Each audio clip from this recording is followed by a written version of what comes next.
50 жаста бала тумақшы дейді. Ауыл іші гу-гу әңгіме еді. Ұят емес пе осы жасында? Немере сүйетін уақытта?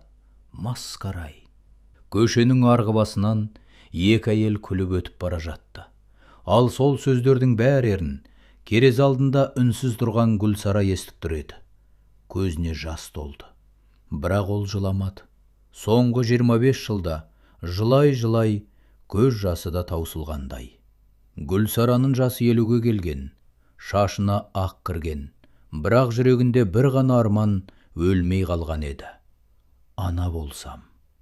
Осы арман үшін ол қанша түн жылады, қанша дәрігерге барды, қанша рет үміт үзілді.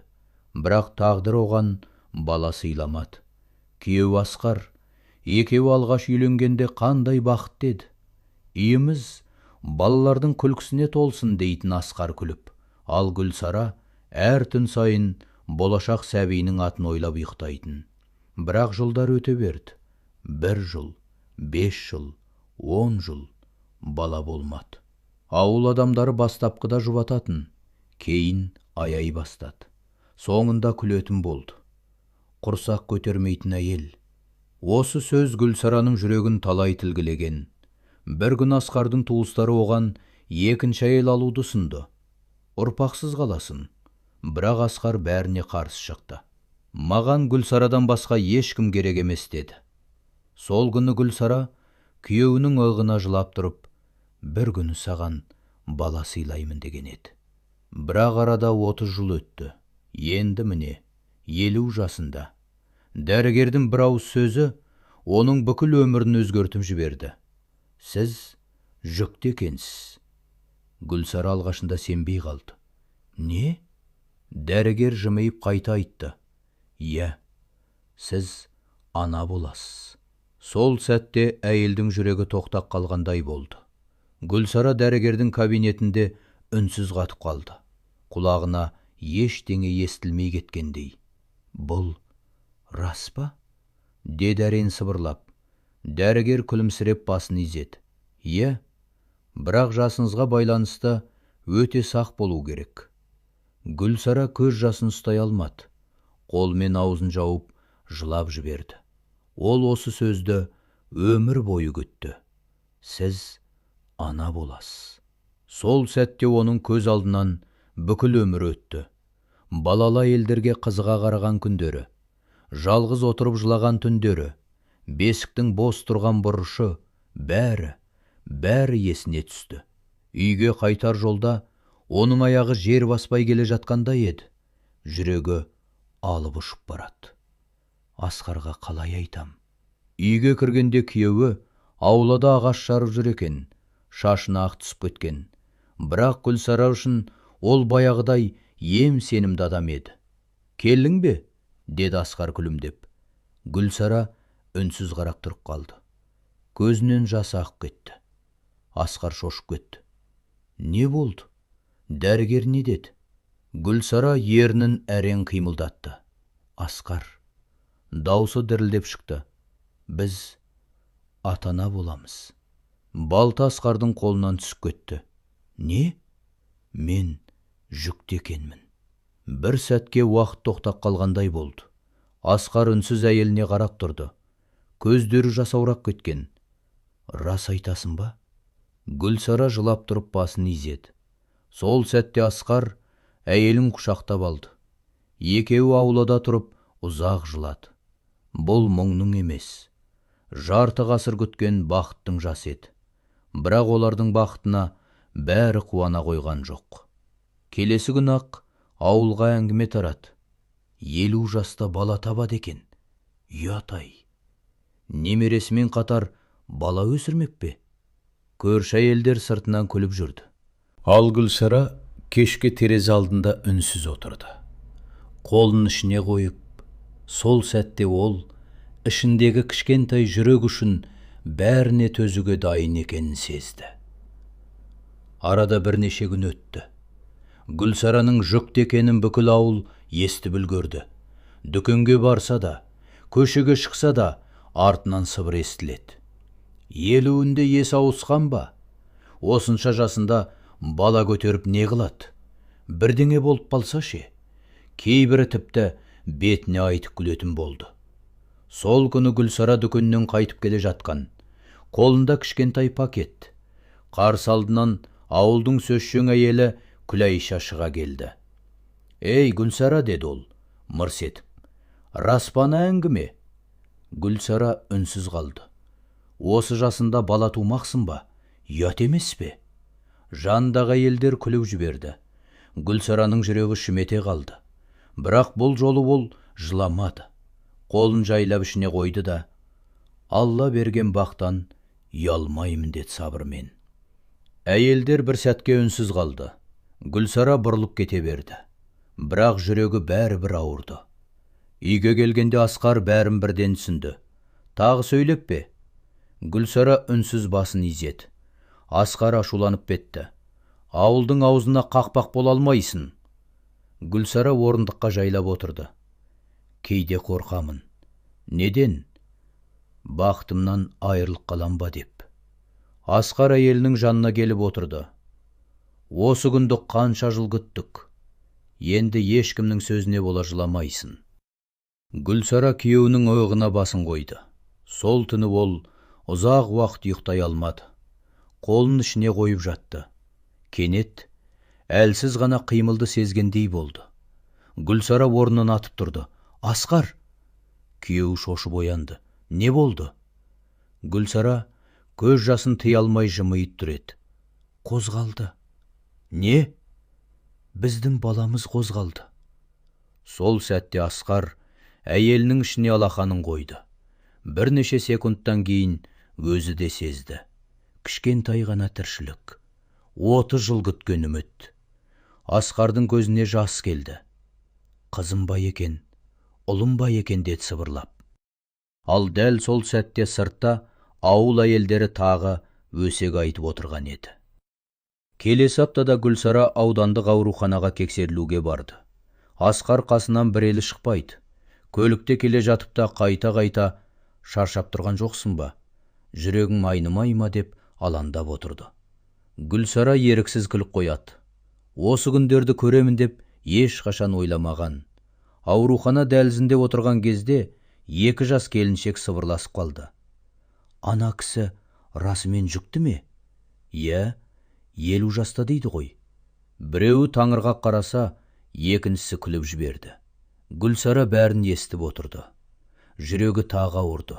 Бірақ дәл сол сәтте ішіндегі сәби тағы қимылдап кетті. Гүлсара еріксіз ішін сипап жымиды. «Сен барсың ғой». Дәрігер кабинетіне кіргенде орта жастағы әйел УДЗ-ға қарап ұзақ үнсіз отырды. Сосын ауыр күрсінді. «Жасыңызға байланысты қауіп көп». Асқар бірден алаңдап кетті. «Балаға бірдеңе бар ма?» «Әзірге бәрі жақсы, бірақ өте сақ болу керек». Гүлсара тынысын ішіне тартып тыңдап отыр. Дәрігер жай ғана, «Кей жағдайда бұл жаста босану қиын болады». Гүлсараның өңі бозарып кетті. Сонда дәрігер қағаздарын реттеп қойды. «Кей адамдар мұндай жағдайда жүктілікті тоқтатуды таңдайды».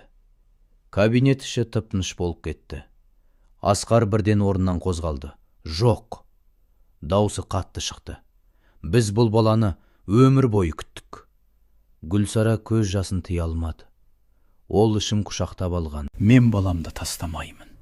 Дәрігер ерлі зайыптыларға ұзақ қарады. Сосын жұмсара сөйледі. «Онда өзіңізді қатты күтіңіз. Бұл сәби ғажайып».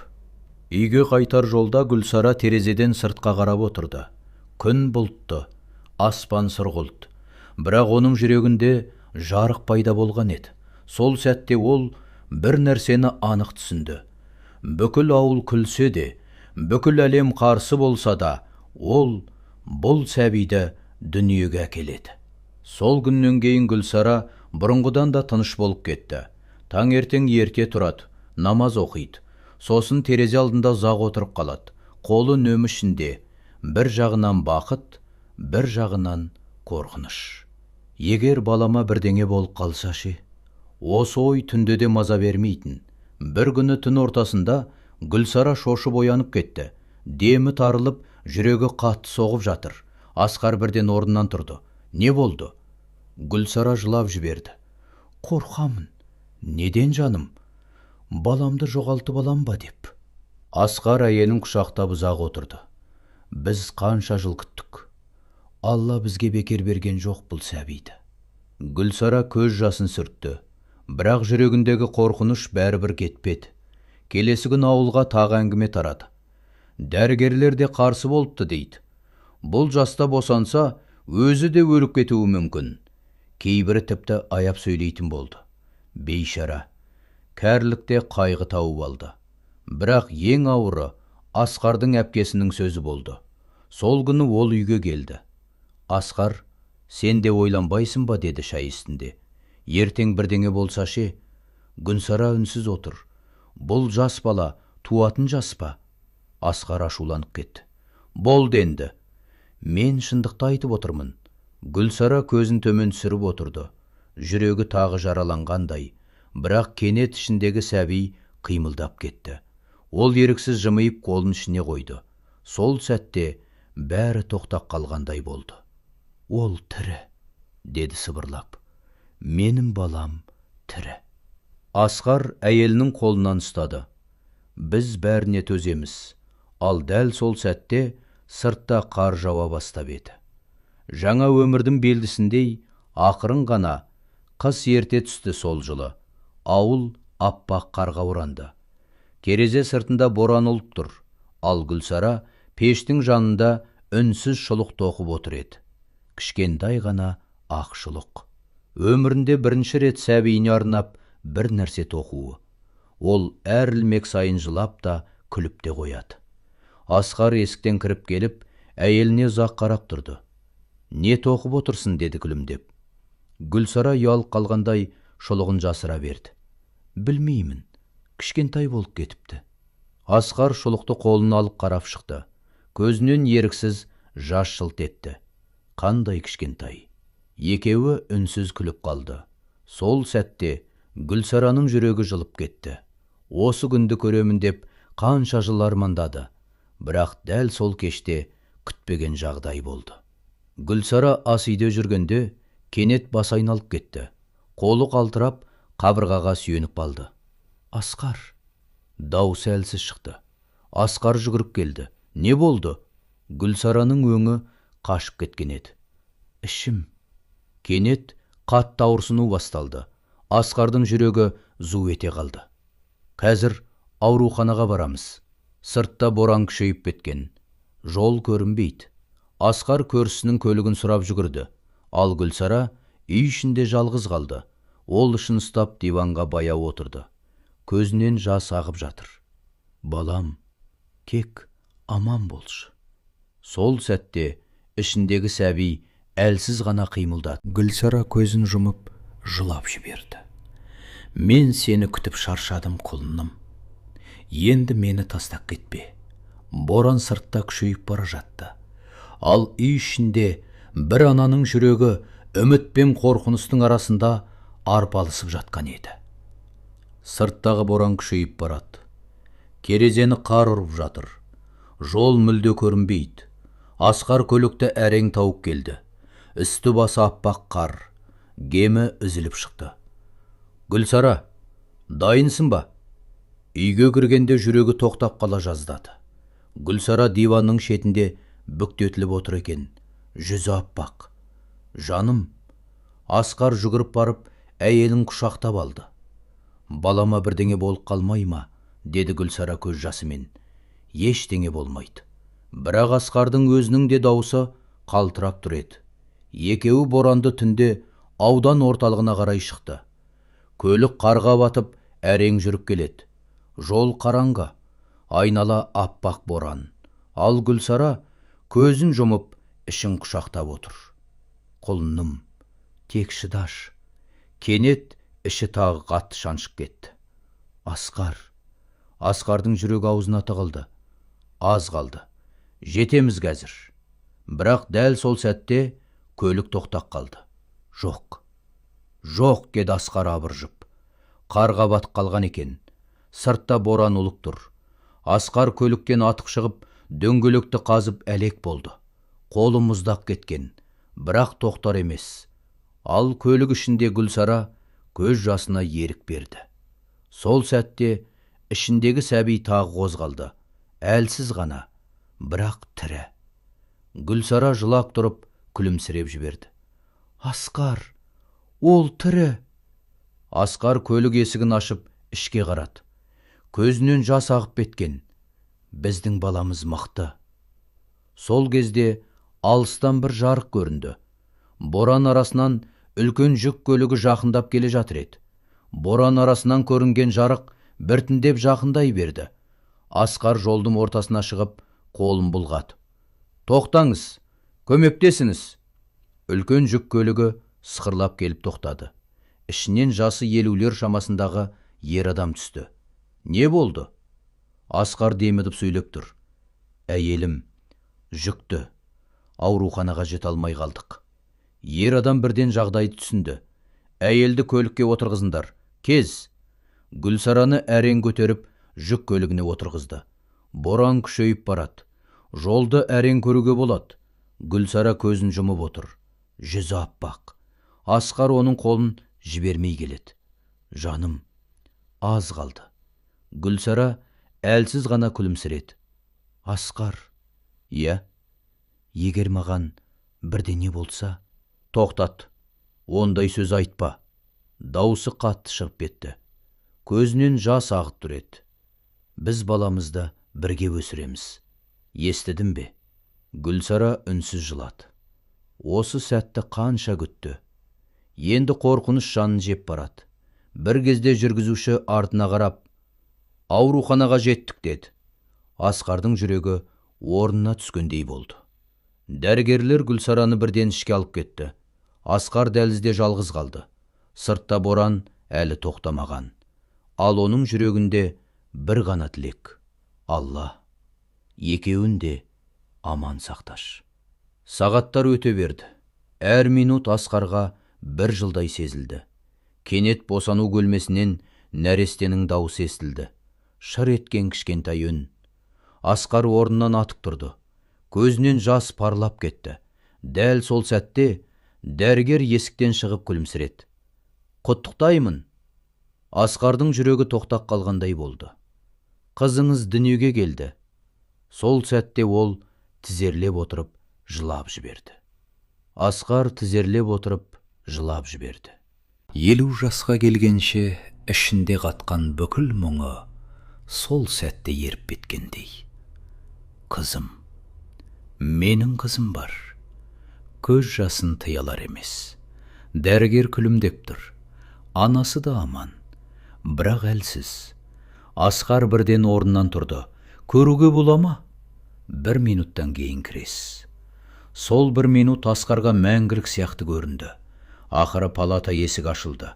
Асқар жайлап ішке кірді. Ақ төсекте Гүлсара жатыр. Жүзі шаршаған, бірақ көзінде өмірінде болмаған бақыт бар еді. Қолында кішкентай орама.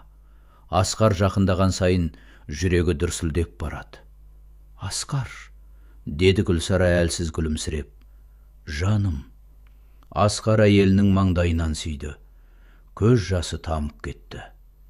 Рахмет саған. Гүлсара ораманы жайлап ашты. Кішкентай сәби ұйықтап жатыр. Мұрын кішкентай, қолдары титтей. Асқардың жүрегі елжіреп кетті. Мынау біздің қызымыз ба? Даусы дірілдеп шықты. Гүлсара көз жасымен басын изеді. Иә. Сол сәтте сәби көзін ақырын ашты. Асқар өзін ұстай алмай жылап жіберді. Мен әке болдым. Гүлсара да үнсіз жылады. 30 жыл күткен бақыт қазір олардың қолында жатыр еді. Бірақ дәл сол сәтте аурухана дәлізінде екі әйел сыбырласып тұрды. Естідің бе? 50 жасында босаныпты. Масқара. Асқар бәрін естіп қалды. Бірақ бұл жолы ол үндемей күліп қана қойды.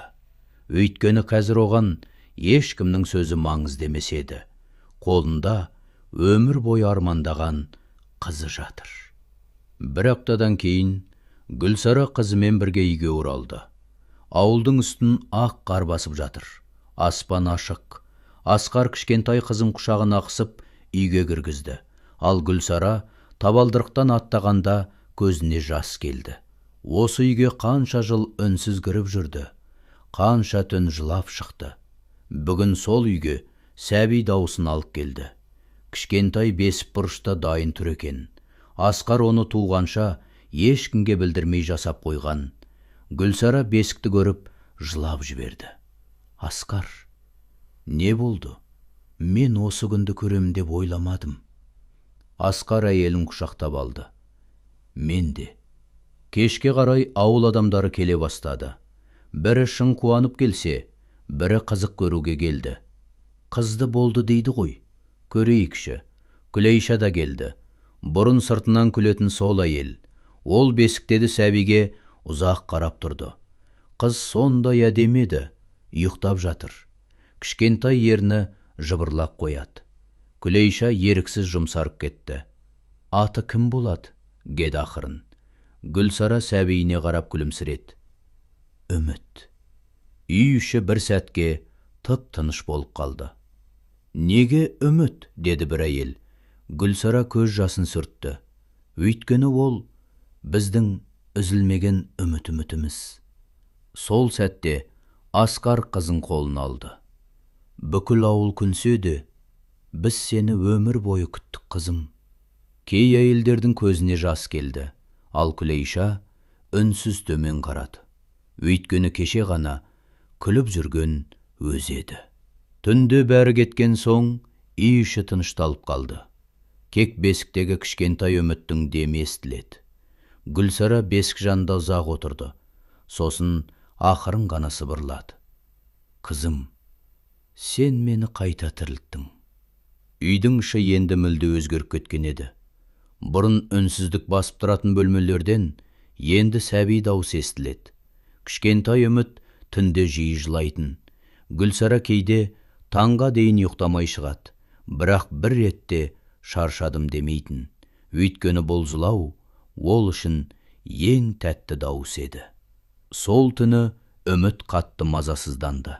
Гүлсара қызын құшағына алып кербетіп отыр. Жылама ботам. Анашым осында ғой. Көзінен еріксіз жас ағып кетті. Анашым. Ол бұл сөзді өзіне ешқашан айтпаймын деп ойлаған. Асқар оянып кетіп жанына келді. Бер маған. Сен демалшы. Гүлсара басын шайқады. Жоқ. Құшақтап отыра бергім келеді. Асқар әйеліне ұзақ қарап тұрды. Баяғы мұңды Гүлсара жоқ еденді. Жүзінде шаршау болса да, жүрегінде жарық пайда болған. Таң ата үміт ұйықтап қалды. Гүлсара бесік жанында үнсіз отырды. Кенет сырттан әйелдердің дауысы естілді. Естідің бе? Бала әлсіз дейді. Бұл жаста туған соң солай болады ғой. Гүлсараның жүрегі тағы шымете қалды. Ауыл адамдарының сөзі әлі тоқтамаған еді. Сол күні медбике келіп, үмітті тексеріп кетті. Ұзақ қарап отырып, салмағы аздау екен. Қатты күту керек. Гүлсараның өңі қашып кетті. Қызыма бірдеңе бар ма? Әзірге қорқатын ештеңе жоқ. Бірақ өте әлсіз. Осы сөзден кейін Гүлсара қызын құшақтап ұзақ жылады. Қызым, мен сені ешкімге бермеймін. Ал сол сәтте бесікте жатқан кішкентай үміт көзін жайлап ашып, анасына қарап күлімсірегендей болды. Сол күннен кейін Гүлсара қызын қолынан түсірмейтін болды. Үміт кішкентай, әлсіз, тіпті жылағанның өзі баяу ғана шығады. Гүлсара әр демін тыңдап отырады. Түнде ұйықтап кетсе, шошып оянып бесікке қарай жүгіретін болды. Асқар, тыныс алып жатыр ма? Асқар кейде күлікте, жылап та қарайды әйеліне. Жаным, қызымыз аман. Бірақ Гүлсараның қорқынышы басылмады. Өйткені ол бұл бақыттан айырылып қалудан қатты қорқатын. Бір күн ауылға ауданнан дәрігер келді.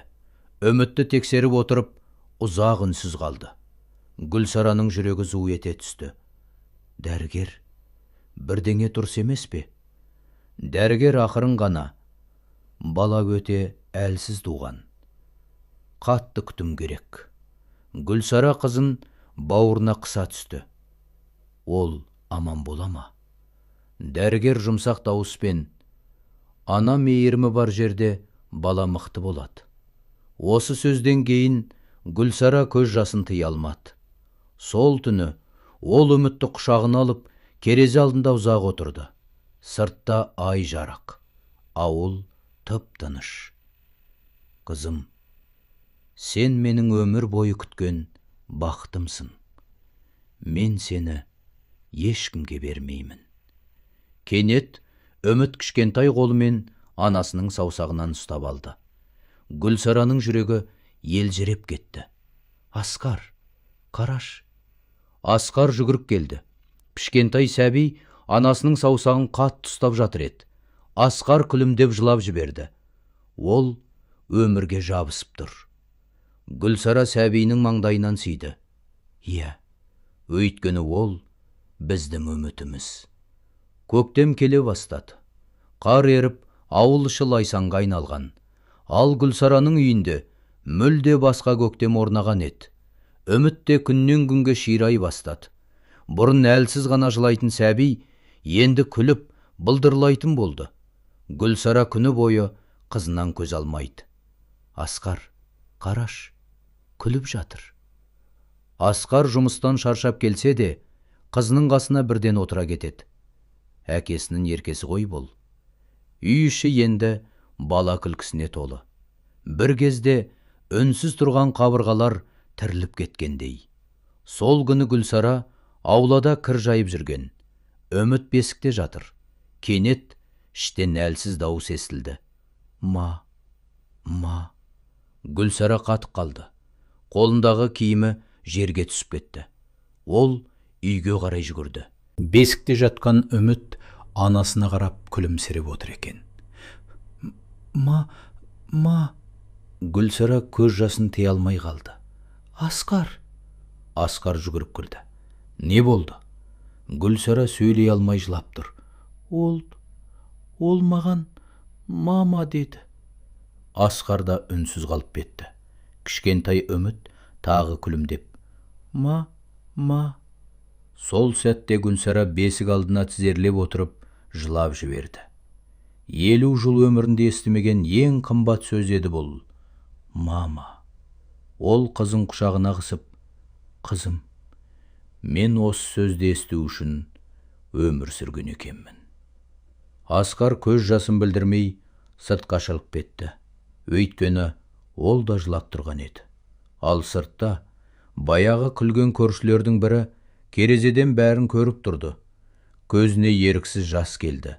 Өйткені кей бақытқа күнмей, тек үнсіз таңғалуға болады еді. Үміттің мама деген алғашқы сөзінен кейін Гүлсара мүлде өзгеріп кетті. Жүзінен нұр кетпейді. Кейде қызын құшақтап отырып үнсіз жылайды. Бірақ бұл мұңның жас емес. Бұл кеш келсе де жеткен бақыттың жас еді. Ауыл адамдары да біртіндеп өзгере бастады. Бұрын күлетін әйелдер енді Үмітті көруге жиі келетін болды. Ойпыр-ай, көзі қандай әдемі, Асқарға ұқсайды екен. Күләйша да күнде дерлік келіп кетеді. Бір күні ол Гүлсараның қасына жайлап отырды. Ренжімеш маған. Гүлсара таңырқап қарады. Күләйша көзін төмен сүрді. Мен сені көп өсектедім. Бірақ қазір қарасам, сен ең бақытты әйел екенсің. Гүлсара үнсіз күлімсіреді. Бақытты болу үшін кейде жарты өмір күту керек екен. Сол сәтте Үміт былдырлақ күліп жіберді. Әйелдер еріксіз жымиып қалды. Бірақ дәл сол күннің кешінде күтпеген жағдай болды. Асқар жұмыстан ерте келді. Бірақ өңі бір түрлі бозарып кеткен. Гүлсара бірден сезді. Не болды? Асқар үнсіз орындыққа отыра кетті. Жүрегім бір түрлі болып тұр. Гүлсара шошып кетті. Асқар? Кенет ер адам кеудесін ұстап қалды. Демі тарылып барады. Қызымды алып келші, деді әрең. Гүлсара жылап жүріп Үмітті әкелді. Асқар кішкентай қызын құшағына басты. көзінен жас ағып кетті. Мен сендерді қатты жақсы көрем. Гүлсараның жүрегі зу ете қалды. Ондай сөз айтпа. Бірақ Асқардың өңі күннен күнге бозарып бара жатқан еді. Гүлсараның жүрегі аузына тығылып кетті. Асқар. Ол күйеуінің жанына жүгіріп барды. Асқар орындықта әрең отыр. Кеудесін ұстап қалған. Тынысы ауырлап барады. Кішкентай Үміт әкесінің құшағында күліп отыр еді. Ештеңені түсінбейді. Асқар қызын құшақтап ұзақ қарады. Көзінде қорқыныш бар және қимастық. Қызымды жалғыз қалдырғым келмейді, деді әрең. Гүлсара жылап жіберді. Ондай сөз айтпа. Қазір дәрігер шақырамын. Асқар әйелінің қолынан ұстап тоқтатты. Тыңдашы мені. Дауысы әлсіреп шықты. Егер маған бірдеңе болса... Жоқ, Гүлсара шыңғырып жіберді. Мен сені онсыз да жарты өмір күттім. Енді жоғалта алмаймын. Асқар көз жасымен күлімсіреді. Мен тек сендер үшін қорқамын. Үміт кішкентай қолмен әкесінің бетін ұстап алды.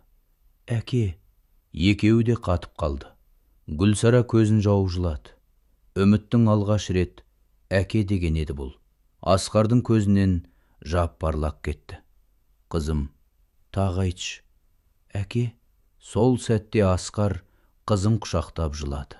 Енді өлсем де арманым жоқ. Тоқтат ол сөзді, деді Гүлсара жылап. Бірнеше минуттан кейін жедел жәрдем келді. Дәрігерлер Асқарды тексеріп, ауруханаға алып кетті. Түнде Гүлсара аурухана дәлізінде қызын құшағына қысып, үнсіз отырды. Жүрегі қайтадан баяғы қорқынышқа толы. Жоқ, Алла, менің бақытымды қайта алып қоймаш. Сол сәтте палата есігі ашылып, дәрігер шықты. Дәрігер палата есігінен баяу шықты. Гүлсара орнынан атып тұрды. Қолында кішкентай Үміт. Дәрігер, күйеуім қалай? Дәрігер ауыр күрсінді. Жүрегіне салмақ түскен, қатты шаршаған. Гүлсараның жүрегі зу ете қалды. Қауіпті ме? Қазір жағдайы тұрақталды, бірақ өзін күтуі керек. Гүлсара көз жасын сүртіп жіберді. Кірсем бола ма? Қысқа уақытқа ғана. Палатаға кіргенде Асқар терезеге қарап жатыр екен. Жүзі бозарып кеткен. Бірақ Үмітті көргенде көзі жайнақ кетті. Менің қызым келді ме? Үміт әкесіне қарай қолын созып күліп жіберді. Асқар қызын құшағына алды. Сол сәтте оның көзінен тағы жас ағып кетті. Мен сенің өскеніңді көргім келеді, қызым. Гүлсара көзін ұстай алмай жылады. Көресің, үйленгенін де көресің, немере де сүйесің. Асқар күлімсіреп әйеліне қарады. Сен жыласаң, мен одан сайын қорқамын. Гүлсара күйеуінің қолын қатты ұстап алды. Мен сені жоғалтпаймын. Бөлме іші үнсіз қалды. Кек Үміттің былдырлаған дауысы ғана естіледі. Кішкентай қыз әкесінің саусағын ұстап ойнап отыр.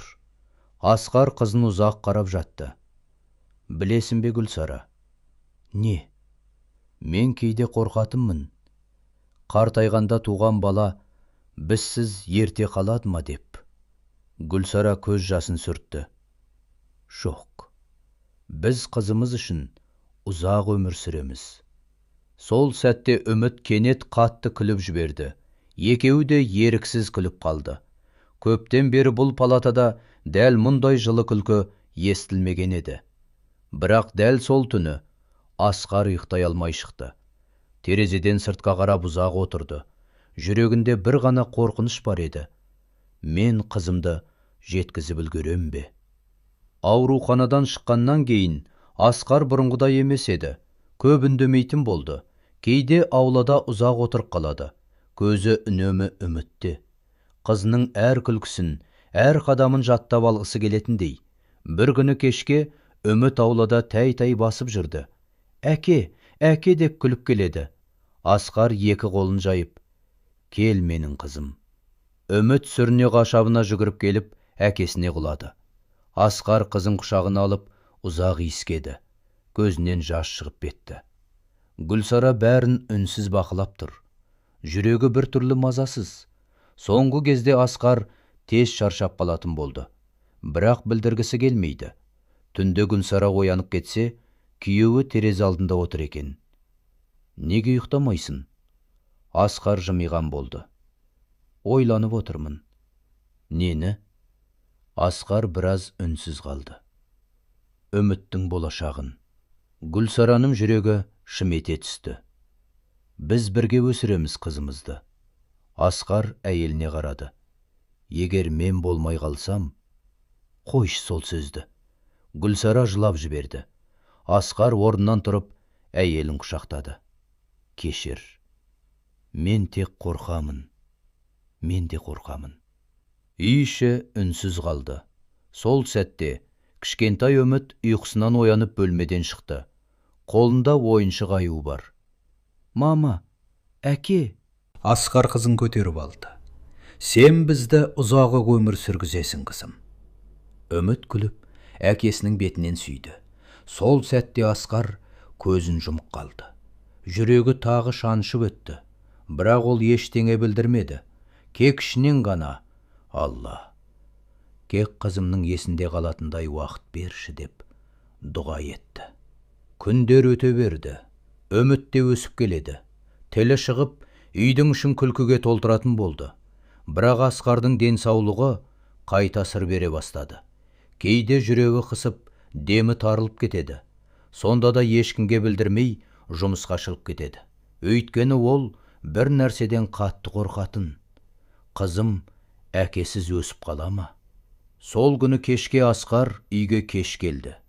Үміт есік алдында әкесін күтіп отыр екен. Әке! Қыз жүгіріп келіп мойнына асылды. Асқар қызын көтеріп, айналдырып жіберді. Бірақ кенет бас айналып, әрен тоқтады. Гүлсара шошып кетті. Асқар! Ештеңе емес. Бірақ маңдайынан суық тер шығып кеткен еді. Кешке Үміт әкесінің жанына келіп сурет салып отырды. Әке, бұл біз. Қағазда 3 адам салынған. Біреуі әкесі, біреуі анасы, ортада өзі. Шеуінің де қолы ұстасып тұр. Асқар суретке ұзақ қарап қалды. Көзінен еріксіз жас шығып кетті. Неге жылап отырсыз, деді Үміт аңғал дауыспен. Асқар қызын құшағына қысты. Бақыттан, қызым. Түнде Үміт ұйықтап кеткен соң, Асқар баяу ғана Гүлсараға қарады. Егер бір күні мен кетіп қалсам, тағы бастама. Тыңдаш. Дауысы әлсіз шықты. Қызымызға әкесінің оны қатты жақсы көргенін ұмыттырмаш. Гүлсара жылап жіберді. Сен өзім айтасың оған. Асқар көзін жұмып күлімсіреді. Иә, айтамын. Бірақ сол түні ол төсекте жатып ұзақ уақыт кеудесін ұстап шықты. Ал таң ата бере Үміт жүгіріп келіп, әкесінің жанына отырды. Әке, тұрыңыз. Асқар көзін әрең ашты. Үміт күлімдеп тұр екен. Қолында кішкентай гүл бар. Бұл сізге. Асқар гүлді алып қызын құшақтады. Сол сәтте оның көзінен аққан жас Үміттің шашына тамып түсті. Сол күннен кейін Гүлсараның жүрегі мүлде тынышталмады. Асқардың әр қимылын бақылап жүретін болды. Кейде түнде оянып, күйеуінің тыныс алып жатқанын тексеретін. Өйткені ол бұл бақыттан тағы айырылып қалудан қорқатын. Бір күні кешке Үміт аулада ойнап жүрді. Әке, қараңыз, қыз кішкентай допты әрең кеуіп күліп жүр. Асқар орындықта отырып қызына қарап күлімсіреп отыр еді. Бірақ кенет кеудесін ұстап қалды. Жүзі бозарып кетті. Гүлсара оны бірден байқап қалды. Асқар! Үміт те тоқтап қалды. Әке? Асқар күлімдеген болып. Ештеңе емес, қызым. Бірақ бұл жолы ауырсыну қатты деді. Ол орнынан тұрайын деп еді, аяғы әлсіреп кетті. Гүлсара жүгіріп барып ұстап қалды. Жедел жәрдем шақырамын. Асқар әйелінің қолынан ұстап тоқтатты. Қызымды қорқытпа. Үміт жылап жіберді. Әке, ауырды ма? Асқар қызын өзіне шақырды. Келші. Үміт әкесінің тізесіне отырып қалды. Асқар оның шашынан сипап ұзақ отырды. Сол сәтте көз алдына бәрі келді. Бірінші рет қызын қолын алған күні, әке деген алғашқы сөзі, тәй-тәй басқан қадамдары. Асқар көз жасын жасыра алмады. Қызым, әке, сен әрқашан анаңды қорға. Гүлсара шыдай алмай жылап жіберді. Асқар, үндеме. Бірақ Асқар қызынан көз алмай отыр еді. Сен біздің ең үлкен бақытымызсың. Дәл сол сәтте жүрегі тағы қатты шаншып өтті. Асқар көзін жұмып, кеудесін ұстап қалды. Асқар! Үміт қорқып шыңғырып жіберді.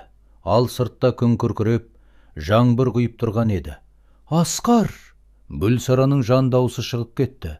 Асқар кеудесін ұстап, орындықтан төмен сырғып бара жатты. Үміт қорыққаннан қатты жылап жіберді.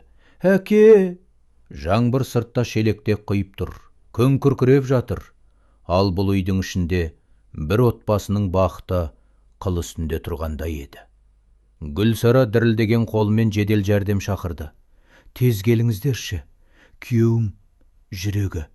Дауысы үзіліп шықты. Асқар көзін әрең ашты. Жылама, сөйлеме. Гүлсара күйеуінің бетін сипап жылап отыр. Үміт әкесінің қолынан ұстап алған. Әке, кетпеңізші. Осы сөз Асқардың жүрегін тілгілеп өтті.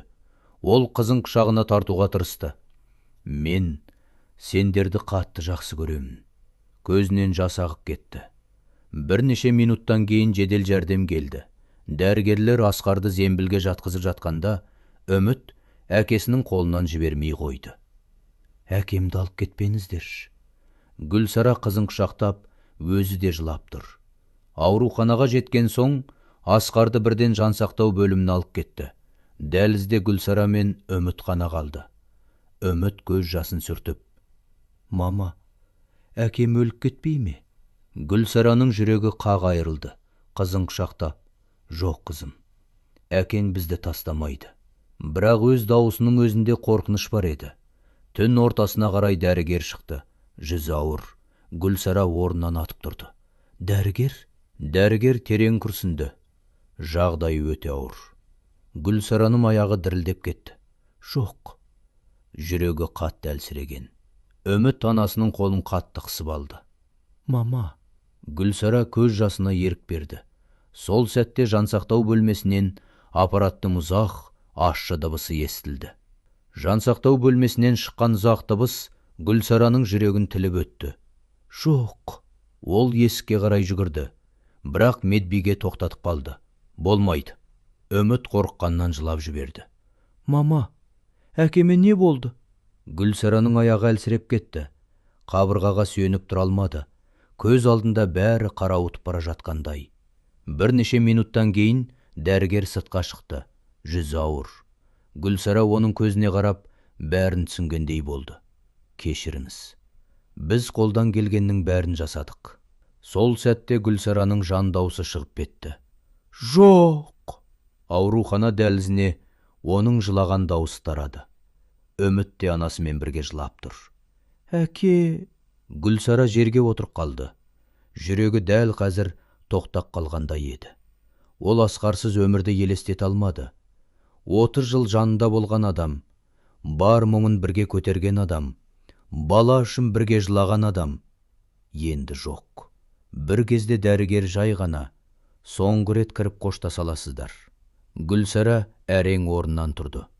Қолынан Үміт ұстап келеді. Палата іші тып-тыныш. Асқар аппақ төсекте үнсіз жатыр. Жүзі сондай тыныш. Гүлсара жанына келіп тізерлеп отырды. Асқар, тұрш. Көз жасы күйеуінің қолына тамып жатыр. Біз әлі қызымызды бірге өсіруіміз керек еді ғой. Үміт әкесінің қолын жайлар ұстап көрді. Әке, қыз түсінбей тұр. Неге әкесі жауап бермейді? Әке, мен келдім. Сол сәтте палата ішіндегі үнсіздік бәрінен ауыр еді. Гүлсара қызын құшақтап жылады. Қызым, әкең сені қатты жақсы көрді. Үміт анасына қарап жылап жіберді. Әкем қайда кетті? Гүлсара көз жасын тыя алмай, әкең, Бізді аспаннан қарап тұрады енді. Терезе сыртында жаңбыр баяу тоқтап келе жатты. Бірақ бұл отбасының жүрегіндегі дауыл енді ғана басталған еді. Асқарды жерлеген күннен кейін үй мүлде өзгеріп кетті. Бұрын күлкіге толы бөлмелер енді тым-тырыс, кек үміт кейде. Әке, қашан келеді деп сұрай береді. Осы сұрақ Гүлсараның жүрегін күнде тілгілейтін, түнде үміт әкесінің жастығын құшақтап ұйықтайтын болды. Мұнда әкемнің исі бар, дейтін кішкентай қыз. Гүлсара сырт айналып жылайтын. Бір күні кешке үміт аулада жалғыз отыр екен. Қолында әкесі сыйлаған кішкентай ойыншық аю. Қызым, не істеп отырсың, деді Гүлсара жайлап. Үміт аспанға қарап тұр екен. Әкемді күтіп отырмын. Гүлсараның жүрегі қақ айрылды. Әкең енді келмейді, ботам. Үміт көзін анасына бұрды. Сіз айттыңыз ғой, ол бізді аспаннан көреді деп. Иә, онда мені естиді ме? Гүлсара көз жасын тыя алмады. Естиді, қызым. Үміт аспанға қарап күлімсіреді. Әке, мен сізді сағындым. Осы сөзден кейін Гүлсара жылап жіберді. Қызын құшақтап ұзақ отырды. Сол түні үміт ұйықтап кеткен соң, Гүлсара Асқардың суретін қолын алды. Асқар, мен қорқамын. Қызымызды жалғыз қалай өсіремін? Үй іші үнсіз, кек сағаттым тықылы естіледі. Бір кезде көзі үстел үстіндегі хатқа түсті. Асқардың жазуы. Гүлсара дірілдеген қолмен ашты. Гүлсара, егер мен ерте кетіп қалсам, жылама. Біздің қызымыз сенің өмір сүруге себеп болатын жарығың. Үмітке ешқашан өзің кеш туған бала сездірме. Ол біздің ең үлкен бақытымыз. Ал сен әлемдегі ең мықты анасың. Гүлсара хатты құшақтап жылап жіберді. Сол түні Гүлсара көз іле алмады. Асқардың хатын қайта-қайта оқи берді. Сен әлемдегі ең мықты анасың. Осы сөз жүрегіне жылу бергендей. Бірақ күйеуінің жоқтығы бәрібір жанын өртеп тұр еді. Таң ата бере үміт оянып кетті. Жүгіріп келіп анасының құшағына кірді. Мама, сіз тағы жыладыңыз ба? Гүлсара еріксіз жымиып. Жоқ, ботам. Үміт кішкентай алақанмен анасының көз жасын сүртті. Жыламаңызшы, әкем ренжиді. Осы сөзден кейін Гүлсара өзін ұстай алмай, қызын құшақтап жылады. Кішкентай ғана қыз, бірақ әкесінен қалған жалғыз жұбаныш еді. Сол күні кешке үміт әкесінің суретінің алдына барып отырды. Қолында сурет дәптері.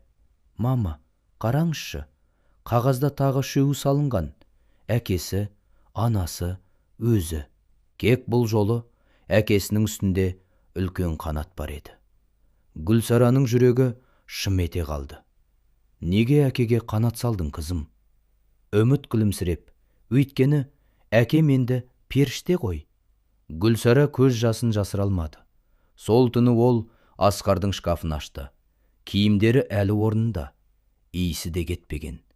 Гүлсара бір жейдесін құшақтап ұзақ отырды.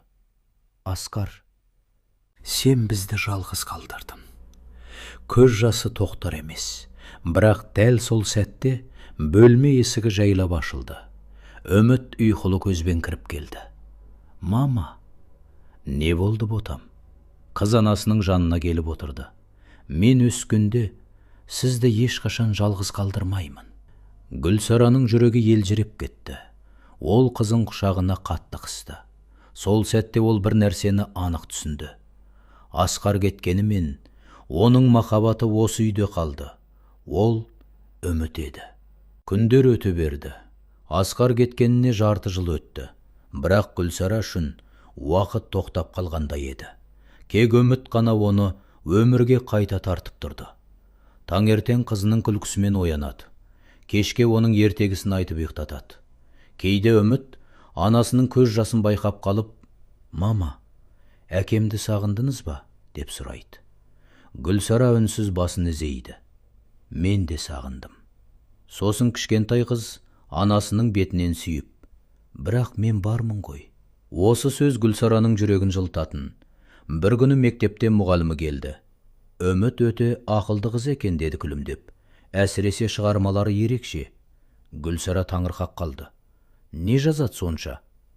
Мұғалім сөмкесінен дәптер шығарды. Мынасын оқып көріңіз.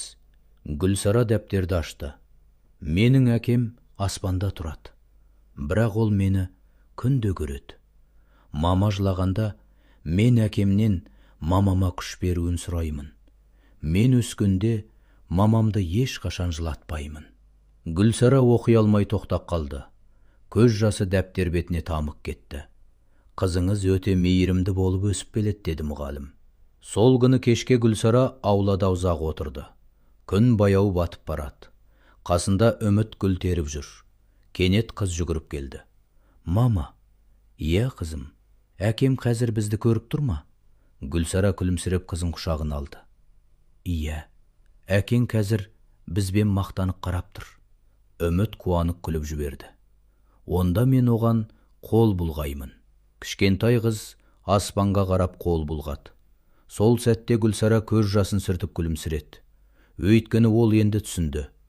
Асқар кеткенімен олардың махаббаты тірі қалды. Ол Үміттің жүрегінде өмір сүріп жатқан еді. Жылдар өте берді. Үміт мектепке барып жүр. Ақылды, сабырлы қыз болып өсіп келеді. Мұғалімдері де жақсы көреді. Бірақ бір күні мектептен көңілсіз келді. Сөмкесін бұрышқа қойып, үнсіз отырып қалды. Гүлсара бірден сезді. Не болды қызым? Үміт көзін төмен сүрді. Бүгін балалар күліп жатыр. Гүлсараның жүрегі шімете қалды. Неге? Сенің мамаң кәрі дейді. Әжең сияқты дейді. Осы сөздерді айтқанда қыздың көзіне жас толып кетті. Гүлсара үнсіз қатып қалды. Жүрегі баяғы жарасы қайта ашылғандай болды. Бір кездері бүкіл ауыл өзіне күлген еді. Енді сол сөздер қызына жеткен. Қызым, Гүлсара қасына келіп отырды. Сен ұяласың ба менен? Үміт бірден басын көтерді. Жоқ. Даусы қатты шықты. Мен сізбен мақтанамын. Гүлсараның көзіне жас келді. Үміт анасының қолынан ұстап алды. Өйткені сіз мені қатты күткенсіз. Әкем де сізді қатты жақсы көрген. Гүлсара өзін ұстай алмай, қызын құшақтап жылады. Сен менің өмірімсің қызым.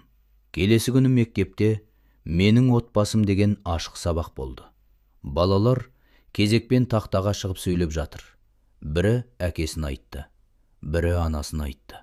Кезек Үмітке келді. Қыз тақта алдына баяу шықты. Қолында анасымен түскен сурет. Бұл менің мамам. Сынып тып-тыныш болып қалды. Менің мамам мені 20 жасында туған. Бүкіл адам күлген. Бірақ мама мені бәрібір дүниеге әкелген. Мұғалімнің көзіне жас келді. Ал Үміт сөзін жалғастырып тұр. Менің мамам әлемдегі ең батыр ана. Өйткені ол мен үшін бәріне төзген. Сол сәтте есік алдында үнсіз тыңдап тұрған Гүлсара жылап жіберді. Есік алдында тұрған Гүлсара көз жасын тыя алмады. Қызының әр сөзі жүрегіне жетіп жатты. Менің мамам әлемдегі ең батыр ана. Бір кезде бүкіл ауыл күлген әйел. Бүгін өз қызының мақтанышына айналған. Сабақтан кейін балалар Үміттің қасына жиналып қалды. Бұрын күлетін кей қыздар енді үнсіз тұр. Біреуі жай ғана. Сенің мамаң шынымен мықты екен. Үміт күлімсіреді. Иә. Сол күні үйге қайтар жолда Үміт анасының қолынан қатты ұстап келе жатты. Мама, иә қызым, сіз жыладыңыз ба бүгін? Гүлсара күліп жіберді. Бақыттан жыладым. Үміт ойланып қалды. Адам бақыттан да жылай ма? Иә, кейде ең тәтті көз жасы бақыттың жасы болады. Кешке Үміт әкесінің суретінің алдына барып отырды. Қазір сурет қабырғада ерекше орынға ілулі тұр. Қыз ақырын ғана сыбырлады. Әке, бүгін мен мама туралы айттым. Сіз естідіңіз бе? Гүлсара сырттан тыңдап тұр еді. Жүрегі елжіреп кетті. Үміт тағы сөйледі. Мен өскенде мама сияқты мықты боламын. Сол сәтте Гүлсара өзін ұстай алмай, қызын құшақтап алды. Сен менен де мықты боласың, қызым. Түнде Гүлсара ұзақ ұйықтай алмады. Керезе алдында отырып өткен өмірін ойлады. Бала үшін жылаған жылдар, ауылдың күлкісі, Асқардың махаббаты, Үміттің дүниеге келуі, бәрі кино сияқты көз алдынан өтіп жатты. Сол кезде ол бір нәрсені анық түсінді. Кейде адамға бақыт кеш келеді, бірақ кеш келген бақыт ең қадірлі бақыт болады екен. Жылдар өте берді. Кішкентай Үміт бой жетіп қалды. Мектепті үздік оқиды. Мұғалімдері үнемі мақтап жүреді. Ал Гүлсара үшін қызының әр жетістігі Асқардың орындалмай кеткен арманы сияқты еді. Бір күні мектепте соңғы қоңырау өтті. Ақ көйлек киген Үміт сахнада тұр. Қолында қызыл аттестат. Гүлсара залда үнсіз жылап отырды. Көз алдына баяғы күндер келді. Боранды түн, аурухана, кішкентай әлсіз сәби. Ал қазір сол сәби бүкіл мектептің мақтанышына айналған. Салтанаттан кейін Үміт анасының жанына жүгіріп келді. Мама, мен грантқа түсемін. Көресіз? Гүлсара қызының бетінен сүйді. Сен бәріне жетесің, қызым. Бірақ дәл сол сәтте оның көзі еріксіз аспанға көтерілді. Көріп тұрсын Асқар. Үміт күн-түн демей дайындалды. Кейде түнде ұйықтамай кітап оқып отырады. Гүлсара есік сыртынан қарап тұрып жылайтын. Неге ұйықтамайсың, қызым? Үміт күліп, әкем менімен мақтансын деймін. Осы сөз Гүлсараның жүрегін елжіретіп жіберді. Күні де келді. Гүлсара таң атпай, қызын құшақтап тұрып дұға оқыды. Әкең сені қолдап тұр, қызым. Үміт күлімсіреп басын изеді. Нәтиже шығатын күні Гүлсараның жүрегі аузына тығылып отырды. Үміт телефонға ұзақ қарап қалды. Кенет көзіне жас толып кетті. Мама, не болды? Үміт жылап күліп тұр еді. Мен грантқа түстім. Гүлсара сол жерде отыра кетті. Көз жасы тоқтар емес. Үміт анасын құшақтап алды. Мама, біз әкемнің арманын орындадық. Сол сәтте қабырғадағы Асқардың суреті үнсіз күлімсіреп тұрғандай еді. Үміт қалаға оқуға түскен күні Гүлсараның жүрегі қуанышпен мұңға қатар толды. Кеше ғана бесікте жатқан қызы бүгін үлкен қалаға кеткелі тұр. Асқар тірі болғанда бұл күнді қалай күтер еді? Вокзал іші у-шу. Үміт құжаттарын құшақтап анасының жанында тұр. Көзінде қуаныш, бірақ ішінде қорқыныш та бар. Мама, мен кетсем жалғыз қалып қоймайсыз ба? Гүлсара күлімдеген болды. Менің жалғыздығым сен туған күні біткен, қызым. Үміт көз жасын тыя алмады. Мен сізді қатты жақсы көрем. Гүлсара қызын құшақтап ұзақ тұрды. Әкең сені көрсе ғой. Сол сәтте пойыздың дауысы естілді.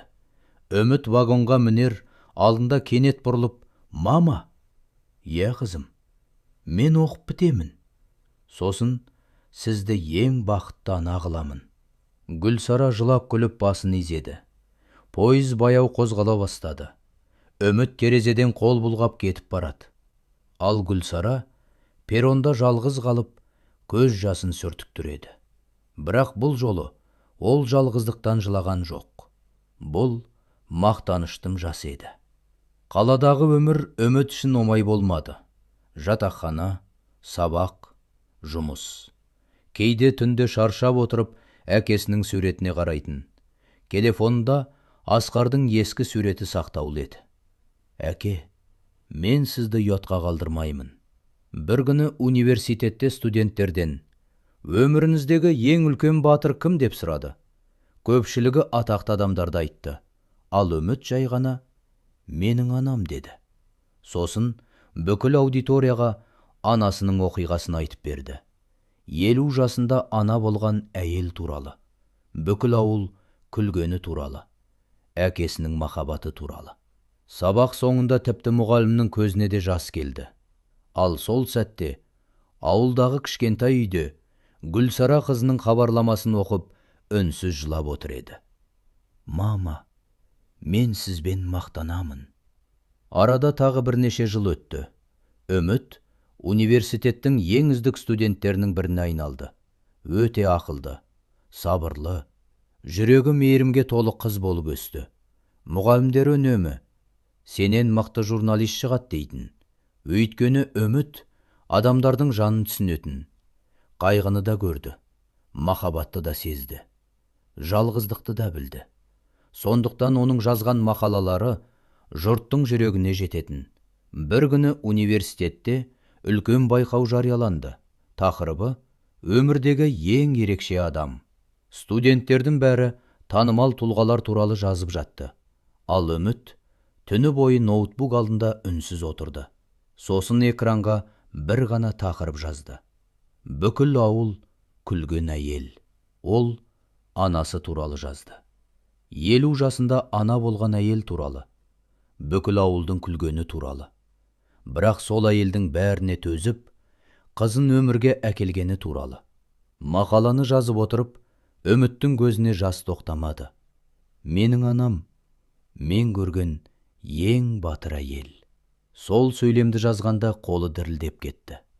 Байқау күні үлкен залға адамдар жиналды. Үміт сахнаға шыққанда жүрегі қатты соғып тұр еді. Ал алдыңғы қатарда Гүлсара отыр. Шашы аппақ болып кеткен, бірақ көзінде бұрынғыдан да көп жылу бар.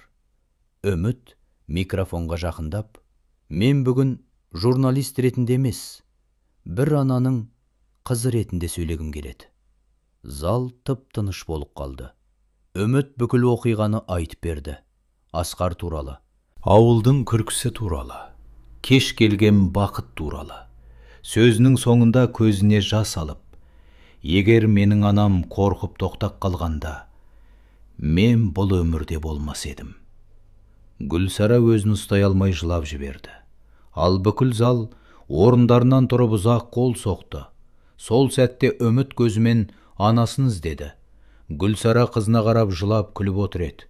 Ал қабырғадағы үлкен экраннан Асқардың суреті көрінді. Бейне бір ол да қызының жетістігімен мақтанып тұрғандай. Сол күннен кейін Үміт танымал журналист болды. Адамдардың жүрегіне жететін мақалалар жазды. Жылаған жанға үміт берді. Қиналған аналардың тағдырын көрсетті. Бірақ ол қай сұхбатқа барса да бір сөзді міндетті түрде айтатын. Менің өмірімдегі ең мықты адам менің анам. Гүлсара қазір жасы 70-тен асқан әже, бірақ қызы жанында болған сайын өзін әлде жас анадай сезінетін. Бір күні Үміт анасын үлкен қаладағы марапаттау кешіне алып барды. Мыңдаған адам отырған зал, жарық шамдар, сахнаға Үміт шықты. Қолына жыл журналисі сыйлығын алды. Сосын кенет микрофонға қарап, бұл марапатты мен бір адамға арнаймын. Зал тып-тыныш болып қалды. Егер бір әйел бүкіл ауылдың күлкісінен қорқып, мені дүниеге әкелмегенде, мен бұл жерде тұрмас едім. Гүлсара көз жасын тия алмады. Үміт сахнадан түсіп келіп, анасын құшақтап алды. Мама, сіз менің өмірімдегі ең үлкен бақытсыз, ең үлкен батырсыз. Сол сәтте бүкіл зал орындарынан тұрып қол соқты. Ал Гүлсара көз жасымен күлімсіреп аспанға қарады. Көрдім Асқар, біздің үмітіміз өсті. Кейде бақыт кеш келеді, бірақ кеш келген бақыт ең шынайы бақыт болады. Сіз қанша жаста ана тандыңыз? Пікірге жазыңыздар. Осындай әсерлі әңгімелер ұнаса, лайк басып, арнаға тіркелуді ұмытпаңыздар. Әр кітап бір тұмар, әр сөз бір ілім.